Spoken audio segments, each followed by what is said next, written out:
In a normal life, your marriage is the core of everything. A happy marriage produces happy people and happy children. And I just don't think she spent a lot of time on that. I mean, she really dislikes her husband. Super obvious. I'm not just saying that to be catty. I think I'm trying to feel compassion for her, but her hostility. Michelle Obama has always been one of the most well-known and carefully crafted public figures in the world. From the day she stepped into the national spotlight as the First Lady of the United States, her image was polished, protected, and promoted as something close to perfection. She was praised for her style, her speeches, her presence, and even her grocery choices. But recently, Tucker Carlson and Megyn Kelly took that polished image and peeled it back on live TV. And what they exposed wasn't just about Michelle, it was about the entire machine that props her up. What they showed was the difference between appearance and reality, and for many viewers it was long overdue. Tucker and Megyn weren't mean, they weren't hateful. They were confused, frustrated, and honestly a bit amused. They watched a woman with everything: fame, wealth, influence, admiration, stand on stage after stage and tell people she was struggling, that her life was hard, that she lived in fear, that marriage was difficult, that being a mother in the White House was exhausting, and that dealing with fame had taken a toll on her mental health. And maybe, for Michelle, all of that feels real.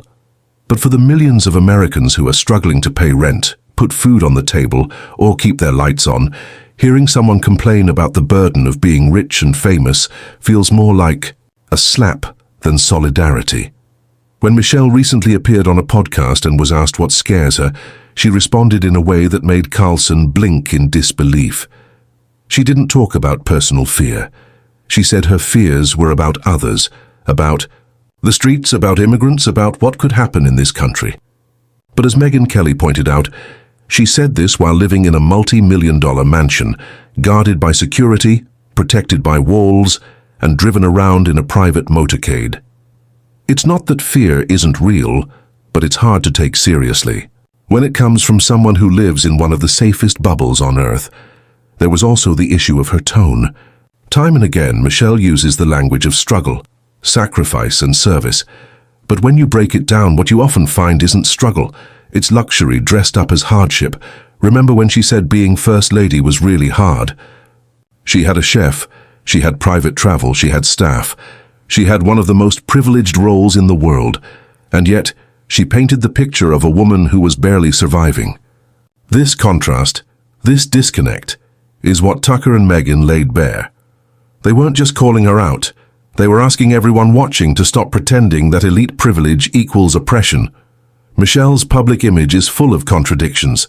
She says she hates politics, yet she's always in the political spotlight.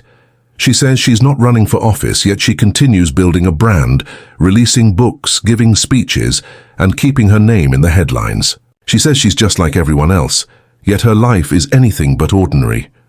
Her marriage is called Couple Goals, but she talks about how hard it is while working on 8-figure deals with Netflix.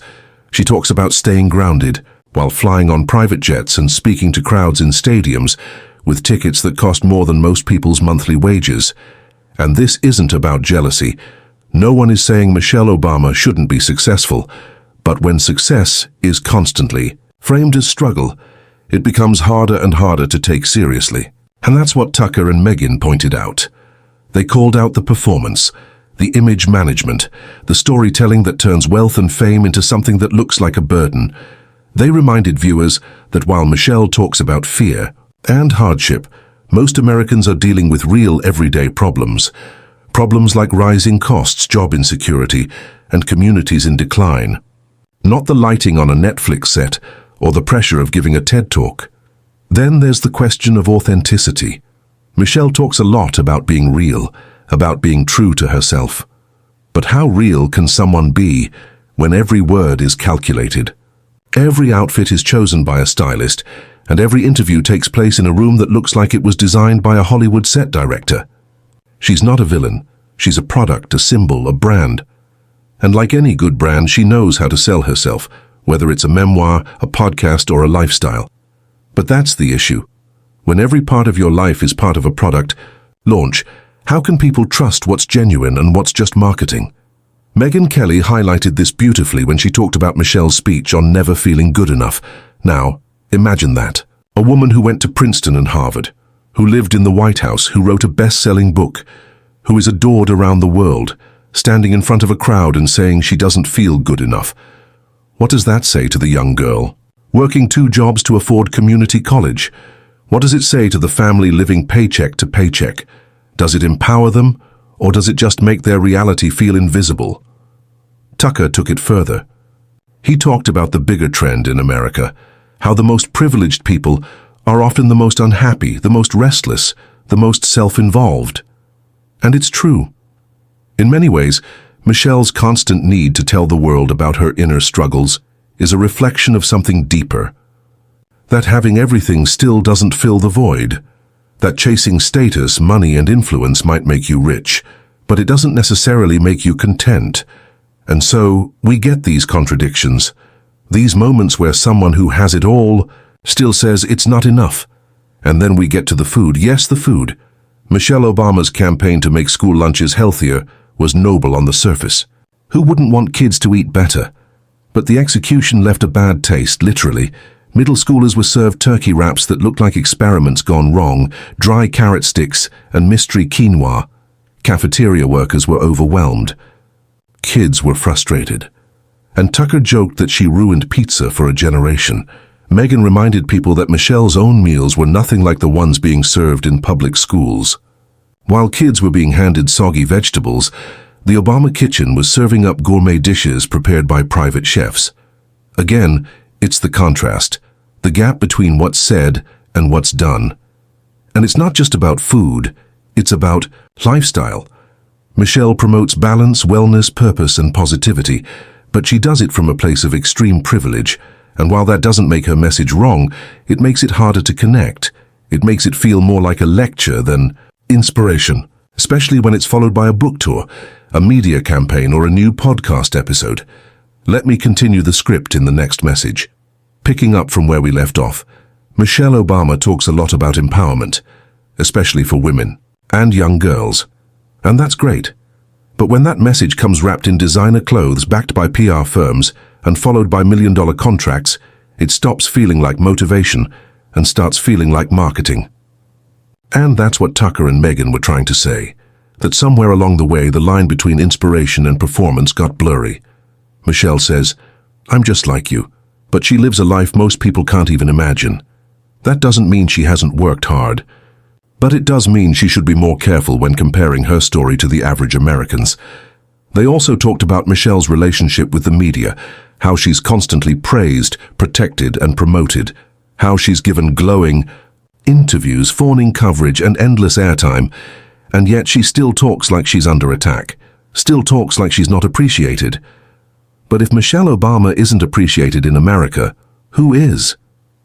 If a woman who's won awards, written bestsellers, and headlined global tours feels ignored, what does that say to people who are truly invisible? People with no platform, no followers, and no microphone. Then came the jokes about her memoirs and media projects. Her book wasn't just a memoir, it was a product launch. It came with stadium tours, Oprah interviews, and carefully timed appearances. It sold hope, health, happiness, and her brand. And that's fine, until the story being sold starts to sound more like fiction than fact.